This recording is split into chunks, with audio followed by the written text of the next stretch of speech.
नमस्कार दोस्तों, मैं रवि कुमार। आज हम लोग बात करेंगे बिहार के कानून व्यवस्था।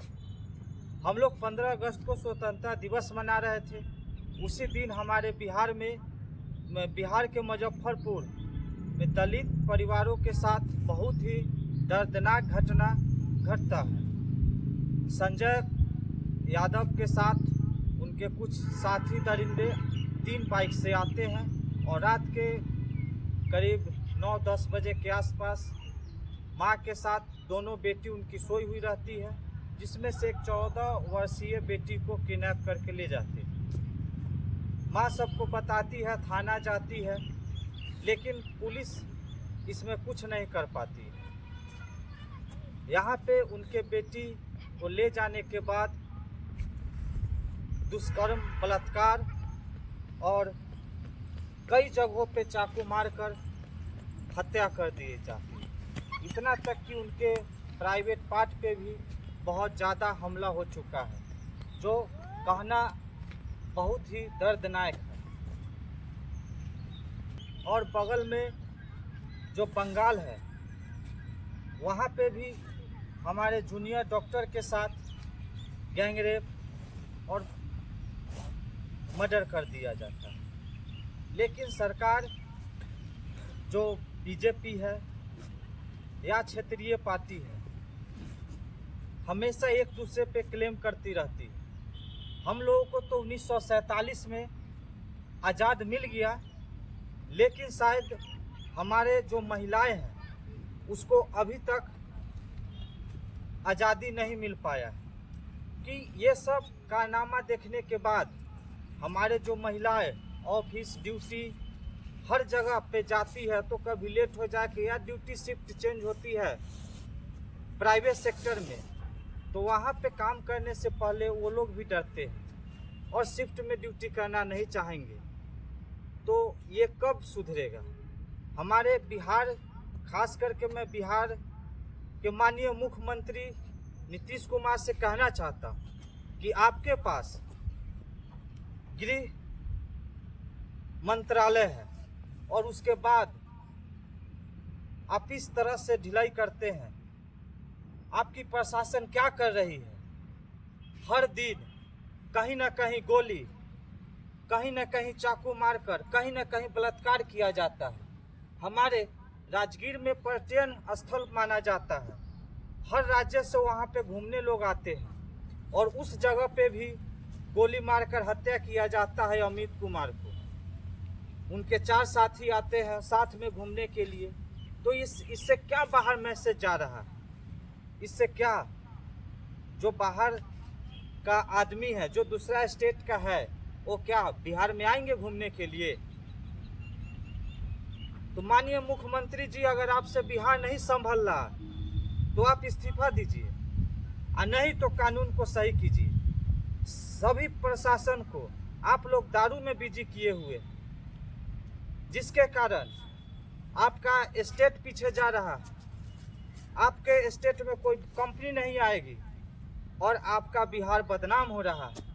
क्या कर रहे हैं बिहार को? कुछ दिन आप बर्बाद किए, कुछ दिन लालू जी किए।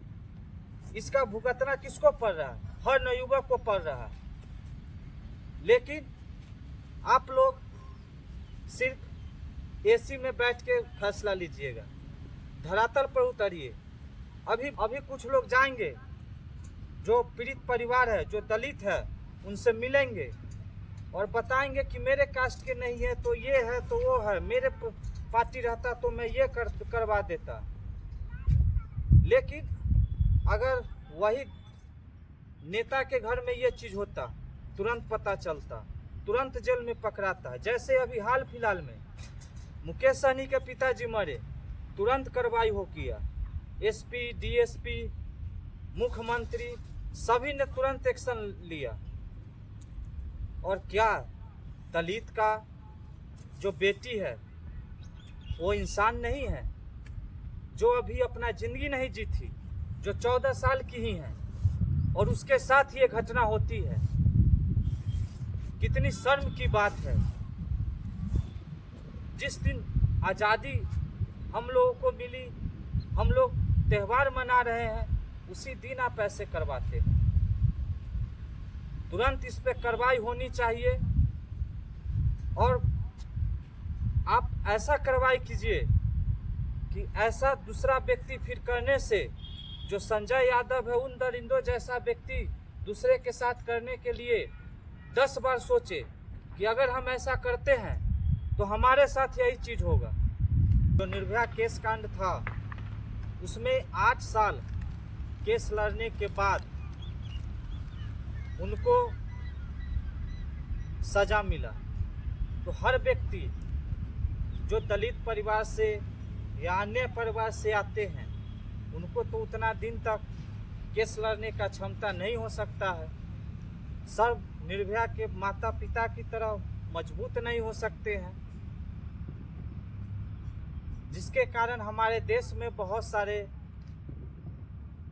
दुष्कर्म करने वाले बच जाते हैं। तो इससे पता चलता है कि मेरे कानून व्यवस्था कितना ढीला पड़ चुका है। अटल बिहारी वाजपेयी जी बोले थे कि हमारे देश में 3 चीज फ्री होना चाहिए, एक शिक्षा, एक स्वास्थ्य और एक न्याय। लेकिन आज के इस दौर में सबसे ज्यादा इन्हीं 3 चीजों पे पैसा खर्च हो रहा है और इन्हीं 3 चीजों को अच्छा से अच्छा परिवार पूरा नहीं कर पाता। न शिक्षा किसी को ठीक हो रहा है, न स्वास्थ्य, न न्यायालय। और ये तीनों चीज में शिक्षा का फिर भी साइड कर देते हैं। शिक्षा की बहुत सारे इंस्टीट्यूट ऐसे आ गए हैं जो बहुत कम फीसों में पढ़ाते हैं, लेकिन अभी भी न्याय और स्वास्थ्य सही नहीं है। इस पे संज्ञान लेना चाहिए, लेकिन हमारी सरकार आंखें बंद करके सोई हुई है। सिर्फ काफिला दिखाना, ये सब से हटकर और हमारे बिहार और देश में ऐसा फिर से दोबारा सुनने का मौका न मिले और जल्द से जल्द उन मुजफ्फरपुर, बंगाल और उत्तराखंड, ये तीनों जगह जो अभी हाल फिलहाल रेप कांड हुआ है, बलात्कार हुआ है, मर्डर हुआ है, ये तीनों को जल्द से जल्द सजा मिलना चाहिए। और इस तरह की सजा मिलना चाहिए कि फिर से कोई दूसरा ऐसा काम करे तो 10 बार सोचे और नहीं तो इस्तीफा दे दीजिए। धन्यवाद।